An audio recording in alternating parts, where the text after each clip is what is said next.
1400 साल पहले एक मजहब आया रेगिस्तान में, जहां पानी नहीं था, जहां ऊंट की पीठ पे खड़े होकर के खजूर तोड़ते थे।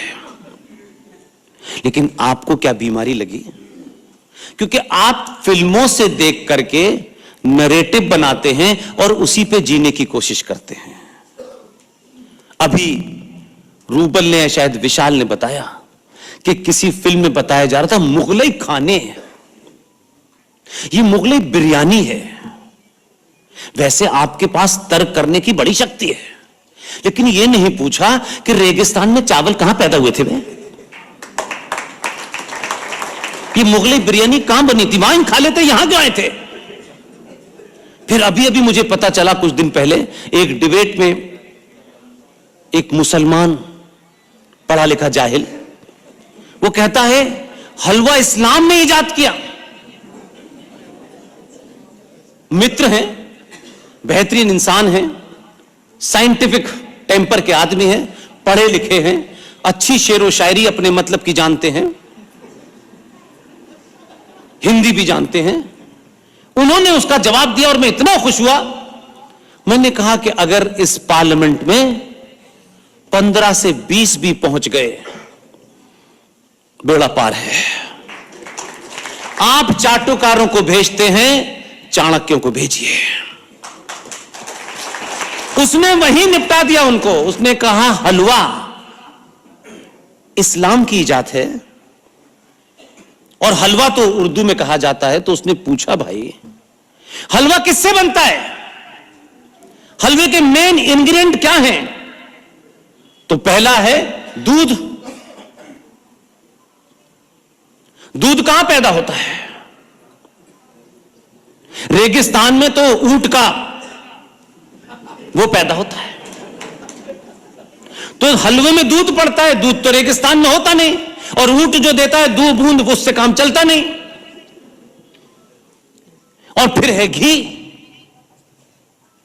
तो घी तो दूध से ही बनता है ना, प्रोसेस है उसकी। फिर कहा गया उसमें शक्कर, ये भी उर्दू वर्ड है, ये भी वहां से आए थे, ऊंट की पीठ पर लटका के। शक्कर काहे से पैदा होती है? गन्ने से। गन्ना देश में, भारत में होता है या क्यूबा में होता है? दूध भी हम दें, घी भी हम दें, शक्कर भी हम दें, वो जाहिल कहते हैं हलवा वहां से आया है। तथ्यों पे बात करो ना, इसमें किसी को गाली देने की आवश्यकता नहीं है। तो कुछ बातें साफ होनी चाहिए। इसलिए आज आप सबसे एक मदद मांगने आया हूं, और ये मदद इसलिए मांगने आया हूं कि इस मदद में मुझे उत्तराखंड के एक एक आदमी का साथ चाहिए। एक एक आदमी का साथ चाहिए। और ये एक ऐसा मामला है जिसका आपको इल्म नहीं है। जरूरी नहीं है कि कुछ बातें मंच से बोल करके अपने शत्रु को अलर्ट कर दिया जाए, लेकिन अब उस मुकाम पे हम पहुंच गए हैं जहां मैं इसे सार्वजनिक करना चाहता हूं। आप अपने दिल पे हाथ रखिएगा। पुष्पेन के, आरएसएन के, जीडी और किसी के कहने से नहीं। यह सिर्फ सोचिएगा कि मैं क्या इससे कोई महंगी चीज आपसे नहीं मांग रहा। आपके सामने एक तथ्य रख रहा हूं। यह सोते हुए समाज की सबसे बड़ी निशानी है, और हम सब सामूहिक तौर पे इसमें भागीदार हैं। हमारे और आपके बीच में सिर्फ इतना ही फासला है, हमको पता है और आपको पता नहीं है। आपको पता होनी चाहिए थी, क्योंकि ठेकेदार आपके बीच में सुबह शाम आते हैं, ये उन्होंने बताया नहीं। हम घर परिवार वाले लोग हैं भाई। हमने शादी नहीं की, हमने राष्ट्र के लिए। ये सब नौटंकी बंद करिए। एक घटना बताता हूं, एक ऑर्डर बताता हूं। अगर ये आपको पता होता तो आज देवभूमि के अंदर हजारों मंदिर आपके कब्जे में होते हैं। देवभूमि की हर सड़क पे, चौराहे पे, और कमाल के पीर फकीर हैं। या तो वो हाईवे पे मरते या एक्सप्रेसवे पे मरते, बड़ी वाइटल जगह मरते हैं, कहीं कहीं तो बीच सड़क पे मरते हैं। पता नहीं चलता ये पीर आए कहां से, तो जितनी पीड़ा दे रहे हैं सनातनियों को।